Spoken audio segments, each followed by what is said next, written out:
Bonjour à toutes, bonjour à tous, bienvenue à cette révision autour de la valorisation des stocks. Chaque entreprise est dans l'obligation de gérer ses stocks si elle veut atteindre ses objectifs financiers.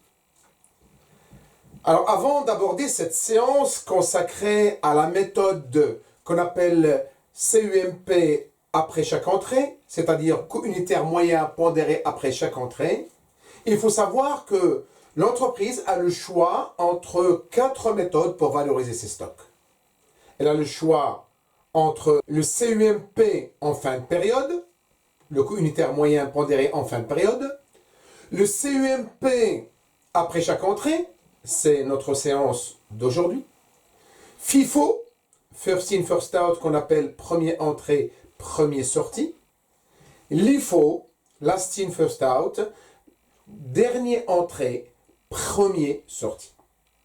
Si vous voulez des détails sur la signification, les objectifs de chaque méthode, je vous invite à regarder la première séance dont le lien apparaît devant vous. Alors, cette séance, comme je l'ai dit, est consacrée à la méthode CUMP après chaque entrée. Alors, pour comprendre cette séance, nous allons prendre notre exemple, comme notre exemple, vous connaissez, parce qu'avec cet exemple, nous faisons appel aux 4 méthodes. Alors, voilà notre exercice qui s'affiche devant vous. Je précise que l'exercice avec le corrigé est à télécharger, dont le lien apparaît dans le descriptif de la vidéo, en bas de la vidéo. Alors, voilà notre exercice. Une entreprise nous donne une situation des stocks courant le mois d'avril de l'année N. D'accord? On nous dit que le 1er avril, il y a un stock initial de 100 produits, dont la valeur pour chaque produit est de 10 euros. Le 5 avril, on assiste à une sortie de 50 produits.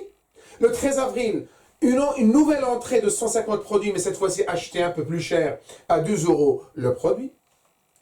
Le 18 avril, sortie de 120.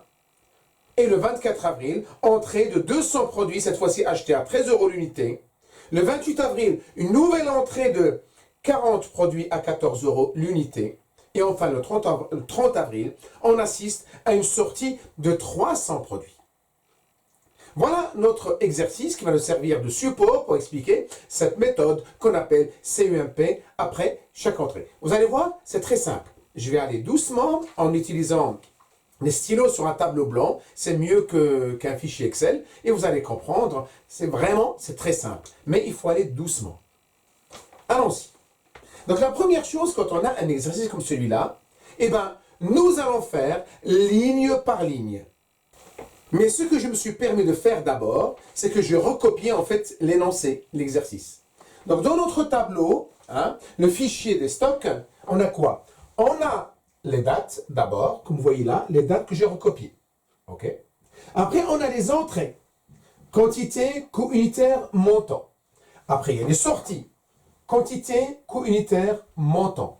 Et on a le stock, j'appelle final. Le stock, quantité, coût unitaire, montant. Pour calculer les stocks, le stock final, c'est les entrées moins les sorties. Ça, c'est la première règle. Alors, quand on fait appel à la méthode CUMP après chaque entrée, donc je vous conseille de recopier l'énoncé, tout ce qui est donné dans l'exercice. Donc, les entrées, je les ai recopiées. Donc, on nous dit qu'on a entré, le 1er avril, on a entré 100 produits à 10 euros. Donc, je fais 100 euros, 100 quantité, 100 produits fois 10 euros égale 1000. On a entré 150 le 13 avril à 12 euros, donc je fais 150 fois 12 800. Et ainsi de suite. Quant aux sorties, il faut calculer le prix unitaire, le coût unitaire qu'il faut appliquer sur ces sorties-là. C'est ce qu'on va faire. Donc là, vous voyez, je n'ai fait que recopier l'énoncé, l'exercice. Et maintenant, nous allons commencer le travail. Alors, regarde. Le 1er avril, on a un stock initial de 100 produits à 10 euros qui nous fait 1000 euros. 100 fois 10 euros, 1000 euros. Donc la première chose qu'il faut faire, c'est qu'il faut recopier, parce qu'à la fin de la journée du 1er avril, le stock ne change pas. Donc le stock final de cette journée-là est le même. Donc je le recopie. 100 fois 10 euros. Donc, je ne vais pas m'amuser à mettre les unités monétaires, monétaires euros. Vous avez compris, quand il s'agit de coûts unitaires ou de montants, c'est bien des unités monétaires, c'est des euros. Bien. Par contre, la quantité, ce sont des produits. Donc, 100 fois 10, 1000. Oui. Je ne fais que recopier la première ligne. D'accord? Maintenant, la deuxième ligne. Maintenant, le 5 avril, on assiste à une sortie de 50 produits. Donc, on lui applique les 10 euros qui sont là. Vous me suivez? 10 euros. Donc, ça nous fait 500 euros. D'accord? Donc, 50 fois 10 égale 500 euros. OK? Donc, c'est 10 euros. Combien il nous reste à la fin de la journée de 5 avril? Ben, on avait 100, 50 sont sortis, il nous reste 50. À quel coût? Ben, ça ne change pas, c'est 10 euros. Ça nous fait 500 euros. Hein? Voilà. C'est la première et la dernière fois que je mets les unités. Comme ça, vous comprenez les unités par la suite. Bien, la suite. Le 13 avril, on assiste à une entrée de 150 produits. Le 5 avril, à la fin de la journée de 5 avril, on avait 50. Le 13 avril, on a 150 de plus. Donc 50 plus 150, ça fait 200. Attention, voilà maintenant le travail commence sérieusement. Eh bien, je mets 200. Par contre, cette fois-ci, je vais additionner les montants. C'est-à-dire que je fais 500 euros plus les 1800 euros qui sont là. Ça nous fait 2300. Vous avez bien compris, hein? Donc, le 13 avril, on a 150 de plus. Donc, 50 plus 150, ça fait 200. Il faut additionner maintenant les montants. Hein, les montants. Donc, les 500 euros plus les 1800 euros, ça nous fait 2300. Et maintenant, je vais calculer ce qu'on appelle mon coût unitaire moyen pondéré. Comment je fais? Là, comment je fais? Eh bien, je fais 2300 divisé par 200. Et là, je trouve 11,50. C'est ça qu'on appelle le coût unitaire moyen pondéré après chaque entrée. J'ai calculé cette moyenne, à chaque fois qu'il y a une nouvelle entrée, je calcule la moyenne.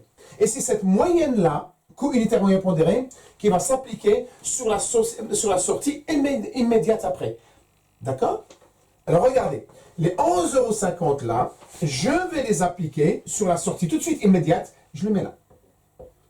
11,50 €, vous voyez? 11,50 €. J'espère que vous comprenez bien. Mais ce n'est pas compliqué, hein? Bien. Alors, 11,50 €. Donc ça fait 120 fois 11,50 €, ça nous donne 1380. D'accord? Donc combien il nous reste à la fin de la journée du 18 avril? Eh bien, les 200 produits, moins les 120, il me reste 80 produits. À quel coût? Ben, le même, 11,50 €. D'accord? Et 80 fois 11,50 €, ça nous fait 920. D'accord? Donc, vous avez vu, tous mes calculs, juste je précise une chose, ça se peut que je me trompe, mais ce n'est pas des erreurs. En fait, c'est un problème d'arrondi. Donc, ce n'est pas grave. Mais normalement, il n'y a pas d'erreur. Mais si vous trouvez des erreurs, vous saurez que c'est un problème d'arrondi. Mais vous avez compris que l'essentiel pour moi, c'est de comprendre la logique. Maintenant, le 24 avril, on assiste à une entrée de 200 nouveaux produits. Donc, 80 plus 200. Vous me suivez? Donc, on est à 280. D'accord? Attention, là, c'est très important. À chaque fois qu'il y a une entrée, c'est comme ça qu'il faut faire. Les quantités, je les additionne. 80 plus 200, 280. Maintenant, j'additionne les montants. 920 plus 2600. 920 plus 2600, ça me donne 3520. Oui, 3520. OK? Et maintenant, je recalcule mon nouveau CEMP après cette nouvelle entrée. Donc, je fais 3520 divisé par 280. Et là, normalement, je dois trouver 12,57. 12,57.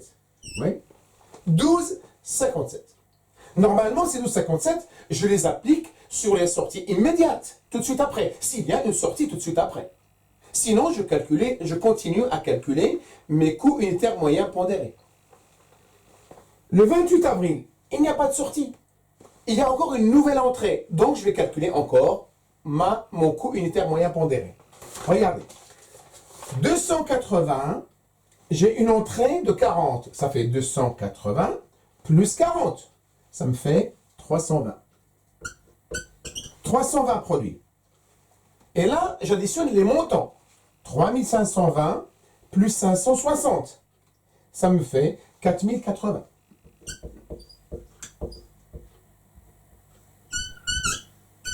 D'accord? 4080. Et bien, je recalcule encore mon coût unitaire moyen pondéré. 4080 divisé par 320. Et ça me donne 12,75. 12,75. Oui, 12,75. La date suivante, le 30 avril, il y a une sortie de 300. Et bien, je lui applique mon 12,75 là. 12. Oui, 12,75. Mon coût unitaire moyen pondéré après cette nouvelle entrée, je l'applique sur la sortie de suite immédiate après. Donc 300 fois 12,75, ça me fait 3825. 3825. 3825. Du coup, à la fin de la journée du 30 avril, combien il me reste? 320 moins 300, il me reste 20. À quel coût? C'est le même coût, 12,75. Donc, il n'y a pas de nouvelle entrée. Donc, c'est le même coût unitaire moyen pondéré qui sera appliqué. C'est-à-dire 12,75, ce qui me fait 255. Et là, j'ai terminé mon raisonnement, ma méthode de coût unitaire moyen pondéré après chaque entrée. CUMP après chaque entrée. Vous voyez, ce n'est pas compliqué. Il faut juste avoir de la logique et s'entraîner. À vous de refaire l'exercice et vous verrez, ce n'est pas compliqué du tout. Voilà notre méthode. J'espère que vous avez compris cette méthode-là. Il n'y a rien de compliqué. À vous de répéter, de vous entraîner et vous verrez que vous serez des as, des maîtres dans cette méthode-là. Eh bien, il ne me reste plus qu'à vous dire bon courage, à très bientôt pour la suite de ces méthodes-là. Et la prochaine méthode, ce sera la méthode FIFO. First in, first out. Première entrée, première sortie. À très bientôt. Au revoir.